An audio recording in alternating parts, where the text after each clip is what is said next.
Hello, നമസ്കാരം friends. First of all നമ്മുടെ സുഹൃത്തുക്കൾ എല്ലാവരും സുഖമായിട്ടിരിക്കുന്നു എന്ന് വിശ്വസിക്കുന്നു. ഞാൻ ഇന്നിപ്പോൾ ഈ വീഡിയോ സെഷനിൽ വന്നിരിക്കുന്നത് ഇന്ന് ബഹുമാനപ്പെട്ട കേരള ഹൈക്കോടതിയിൽ ഹൈറിച്ച് ഓൺലൈൻ ഷോപ്പിയുടെ രണ്ട് കേസസ് ഉണ്ടായിരുന്നു.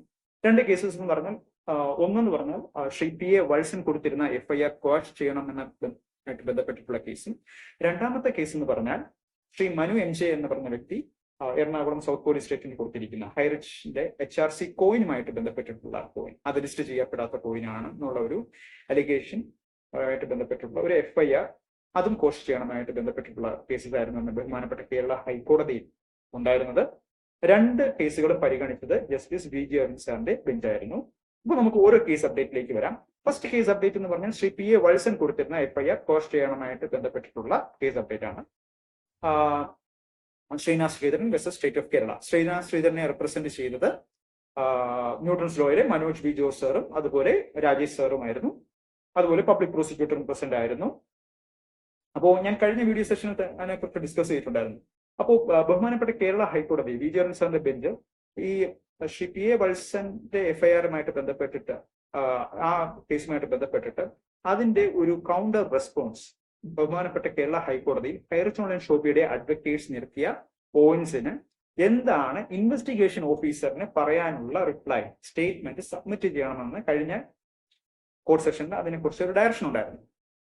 അപ്പോൾ അത് ഇന്ന് രാവിലെയാണ് പബ്ലിക് പ്രോസിക്യൂട്ടർ ആ കൗണ്ടർ റെസ്പോൺസ് ഇന്ന് ബഹുമാനപ്പെട്ട കേരള ഹൈക്കോടതിയിൽ സബ്മിറ്റ് ചെയ്തിരിക്കുന്നത്. അപ്പോൾ കോർട്ട് സെഷൻ കണ്ടപ്പോൾ അപ്പൊ അതിൻ്റെ അകത്ത് ഇങ്ങനെ പരാമർശം ഉണ്ടായിരുന്നത് ഒരു 25 പേജ് വരുന്ന ഒരു സ്റ്റേറ്റ്മെന്റ് ആണ് ഇന്ന് ബഹുമാനപ്പെട്ട കേരള ഹൈക്കോടതിയിൽ കൊണ്ടുവന്ന് സബ്മിറ്റ് ചെയ്തിരിക്കുന്നത് പബ്ലിക് പ്രോസിക്യൂട്ടർ ഇന്ന് രാവിലെ. അപ്പോൾ ഡെഫിനറ്റ്ലി ഒരു കൗണ്ടർ സ്റ്റേറ്റ്മെന്റ് സബ്മിറ്റ് ചെയ്യുമ്പോൾ അത് പെറ്റീഷണർ എന്ന് പറഞ്ഞാൽ ഹൈറിച്ച് ഓൺലൈൻ ഷോപ്പിയോ അല്ലെങ്കിൽ ശ്രീനാഥ് ശ്രീധരനെ റെപ്രസെന്റ് ചെയ്തിട്ടുള്ള ന്യൂട്ടൺസ് ലോയിലെ അഡ്വക്കേഷനോ അതിനെക്കുറിച്ച് പഠിക്കേണ്ടതാണ്. അല്ല രാവിലെ കൊണ്ടുവന്ന് സബ്മിറ്റ് ചെയ്താൽ അവർക്ക് അത് ഗോ ത്രൂ ചെയ്യാനുള്ള ഒരു ടൈം ഫ്രെയിം ഇല്ല, ഒരു ടൈം ഫ്രെയിം കിട്ടുന്നില്ല. അപ്പോൾ മനോജ് സാറും രാജേഷ് സാറും ഇത് ഗോ ത്രൂ ചെയ്യണം എന്നുള്ള ഒരു റിക്വസ്റ്റ് ബഹുമാനപ്പെട്ട VG അരുൺ സാറിന്റെ ഫ്രണ്ടിൽ വെച്ചായിരുന്നു. അത് റിക്വസ്റ്റ് മാറ്റി VG അരുൺ സാർ ഇതിന്റെ ബാക്കി ഫർദർ കോർട്ട് പ്രൊസീഡിങ്സിന് വേണ്ടി ഇപ്പോൾ കേസ് April 3 April 3 ഇപ്പോൾ ഫർദർ പ്രൊസീഡിങ്സിന് വേണ്ടി കേസ് പോസ്റ്റ് ചെയ്തിരിക്കുകയാണ്. ഇതാണ് ഫസ്റ്റ് കേസ് അപ്ഡേറ്റ്. ഓക്കെ, രണ്ടാമത്തെ കേസ് അപ്ഡേറ്റ് എന്ന് പറഞ്ഞാൽ ഐറ്റം നമ്പർ 178 ആണ് പരിഗണിച്ചത്. അത് ഞാൻ നേരത്തെ പറഞ്ഞ പോലെ ശ്രീ മനു MJ എന്ന് പറഞ്ഞ വ്യക്തി കൊടുത്തിരിക്കുന്ന FIR കോഷ് ചെയ്യണം, ഹൈറിച്ചിന്റെ HRC ക്രിപ്റ്റോ കറൻസിയുമായിട്ട് ബന്ധപ്പെട്ടിട്ടുള്ളത്. അപ്പോൾ അതിന് ആ കേസ് എന്ന് പറഞ്ഞാൽ Shri Prathapan versus state of Kerala എന്നാണ്. പ്രതാപനെയും ശ്രീനാഥ് പ്രതാപനെയും അവിടെ റെപ്രസെന്റ് ചെയ്തിരിക്കുന്നത് ശ്രീമാസ്റ്ററും ടീമുമാണ്. അതുപോലെ തന്നെ ശ്രീ മനു MJ ഈ ക്രിപ്റ്റോ കറൻസി മേടിച്ചിരിക്കുന്ന ശ്രീ ബിൻസി എബ്രഹാം എന്ന് പറഞ്ഞ വ്യക്തിയിൽ നിന്നാണ്. ആ ബിൻസി എബ്രഹാമിനെ റെപ്രസെന്റ് ചെയ്ത് ന്യൂട്ടൺസ് ലോയിലെ മനോജ് സാറും രാജേഷ് സാറുമാണ്. അപ്പോൾ ഓൾറെഡി കോർട്ട് സെഷൻ സ്റ്റാർട്ട് ചെയ്തപ്പോൾ തന്നെ ഹൈറിച്ചിനെ റെപ്രസെന്റ് ചെയ്തും അതുപോലെ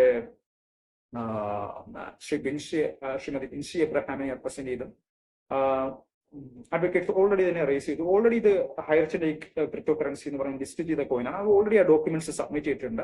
അപ്പൊ അതിന്റെ റെസ്പോൺസ് ബഹുമാനപ്പെട്ട കേരള ഹൈക്കോടതി കഴിഞ്ഞ സെഷനിൽ തന്നെ ചോദിച്ചിരുന്നു പബ്ലിക് പ്രോസിക്യൂട്ടറിന്. അപ്പോൾ പബ്ലിക് പ്രോസിക്യൂട്ടറിന്റെ പോയിന്റ്സുകളൊക്കെ റേസ് ചെയ്തു. കാരണം അത് ഇതുവരെയായിട്ടും സബ്മിറ്റ് ചെയ്യാൻ വേണ്ടി സാധിച്ചിട്ടില്ല എന്നുള്ള ഒരു കാര്യം കോടതിയുടെ ശ്രദ്ധയിലേക്ക് കൊണ്ടുവന്നു. അപ്പോൾ അതിന് കുറച്ചും കൂടി സമയം വേണം, പബ്ലിക് പ്രോസിക്യൂട്ടറിന് കുറച്ചും കൂടി റെസ്പോൺസ് സബ്മിറ്റ് ചെയ്യുന്നതിന് വേണ്ടി സമയം വേണമെന്ന് ബഹുമാനപ്പെട്ട കേരള ഹൈക്കോടതിയോട് റിക്വസ്റ്റ് ചെയ്തു. അതുപോലെ തന്നെ ജസ്റ്റിസ് VG അരുൺ സാർ ഈ ഒരു കാര്യം കൂടെ റേസ് ചെയ്തു. ഈ റെസ്പോണ്ടന്റ് നമ്പർ 3 എന്ന് പറഞ്ഞ ഈ കേസില് ശ്രീ മനു MJക്കും ഇത് ഈ കേസുമായിട്ട് ബന്ധപ്പെട്ടിട്ട് നോട്ടീസ് അയക്കണം ടു സ്പീഡ് പോസ്റ്റ്. ഈ കേസിന്റെ അഡ്മിഷനായിട്ട് ബന്ധപ്പെട്ടിട്ട് അദ്ദേഹത്തിനെയും ഇത് അറിയിക്കണം ടു സ്പീഡ് പോസ്റ്റ് എന്നുള്ള ഒരു ഡയറക്ഷൻ ബഹുമാനപ്പെട്ട കേരള ഹൈക്കോടതിയിൽ നിന്ന് ഉണ്ടായിരിക്കുകയാണ്. അതുപോലെ തന്നെ ഹൈറിച്ചിനെയും റെപ്രസെന്റ് ചെയ്തുകൊണ്ട് അഡ്വക്കേറ്റ്സ് റേസ് ചെയ്തു. ഇന്ന് ശ്രീ PA വത്സന്റെ കൗണ്ടർ റെസ്പോൺസ് സബ്മിറ്റ് ചെയ്ത പോലെ കോർട്ട് സെഷന് തൊട്ട് മുമ്പായിട്ട് കൊണ്ടുവന്ന് 25 പേജസ് ഉള്ള സ്റ്റേറ്റ്മെന്റ് സബ്മിറ്റ് ചെയ്യാതെ ഇത് മുൻകൂട്ടി അഡ്വാൻസ് ആയിട്ട് തന്നെ സ്റ്റേറ്റ്മെന്റ്സ് അഡ്വക്കേറ്റ്സിന് സബ്മിറ്റ് ചെയ്യണം, കോർട്ടിലേക്ക് സബ്മിറ്റ് ചെയ്യണം എന്നുള്ള ഒരു പ്ലേയും കൂടി, ഒരു പ്രെയറും കൂടി ഹൈറിച്ചിനെ റെപ്രസെന്റ് ചെയ്ത അഡ്വക്കേറ്റ്സ് ജസ്റ്റിസ് VG അരുൺ സാറിന്റെ ഫ്രണ്ടിൽ വെച്ചായിരുന്നു. സോ VG അരുൺ സാർ അത് കണക്കിലെടുക്കുകയും ആ ഒരു direction Shri P Narayanan government leader അല്ലെങ്കിൽ പബ്ലിക് പ്രോസിക്യൂട്ടറിനോട് ഡയറക്ഷൻ വെച്ചു. അടുത്ത കോർട്ട് സെഷൻ മുമ്പ് ഈ ഒരു കേസും ഏപ്രിൽ 3-ാം തീയതിയിലത്തേക്കാണ് കേസ് പോസ്റ്റ് ചെയ്തിരിക്കുന്നത്. സോ ഏപ്രിൽ 3-ാം തീയതിക്ക് മുമ്പായിട്ട് തന്നെ അഡ്വക്കേറ്റ്സിന് അല്ലെങ്കിൽ പെറ്റീഷന്റെ അഡ്വക്കേറ്റ്സിന് ഹൈറിസിന്റെ അഡ്വക്കേറ്റ്സിന് ഇതിന്റെ സ്റ്റേറ്റ്മെന്റ് കിട്ടണം. So they can also go through it. അവർക്കും അത് നോക്കി ഗോ ത്രൂ ചെയ്ത് പഠിച്ച് വെച്ചിട്ട് അവർക്ക് പ്രിപ്പയർഡ് ആയിട്ട് വരാം എന്നുള്ള ഒരു ഡയറക്ഷൻ അരുൺ സാർ വെച്ചത്. അല്ലാതെ ലാസ്റ്റ് മിനിറ്റിലല്ല കൊണ്ടുവന്ന സ്റ്റേറ്റ്മെന്റ് സബ്മിറ്റ് ചെയ്യേണ്ടത് എന്നുള്ളൊരു ഡയറക്ഷൻ കൂടി ജസ്റ്റിസ് വി ജി അരുൺ സാറ് പബ്ലിക് പ്രോസിക്യൂട്ടറിനോട് ഡയറക്റ്റ് ചെയ്തായിരുന്നു. സോ ഇതാണ് കേസ് അപ്ഡേറ്റ്സ് ഇന്ന് ബഹുമാനപ്പെട്ട കേരള ഹൈക്കോടതിയിൽ നടന്ന കേസ് അപ്ഡേറ്റ്. പിന്നെ ഒരു കാര്യം കൂടി നിങ്ങളുടെ ശ്രദ്ധയിൽ കൊണ്ടുവരേണ്ടതെന്ന് പറഞ്ഞാൽ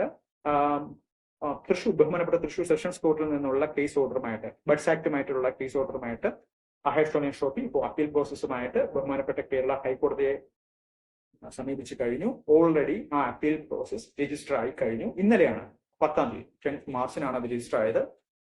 അപ്പോ ഹൈസ്റ്റോണിയൻ ഷോപ്പി അപ്പീൽ പ്രോസസ്സുമായിട്ട് ഫ്രണ്ടിലേക്ക് പോവുകയാണ്. അതിന്റെ ഡേറ്റ്സ് അറിഞ്ഞിട്ടില്ല. ഫസ്റ്റ് ഹിയറിംഗിന്റെ ഡേറ്റ് എന്താണെന്നുള്ളത് അറിഞ്ഞിട്ടില്ല.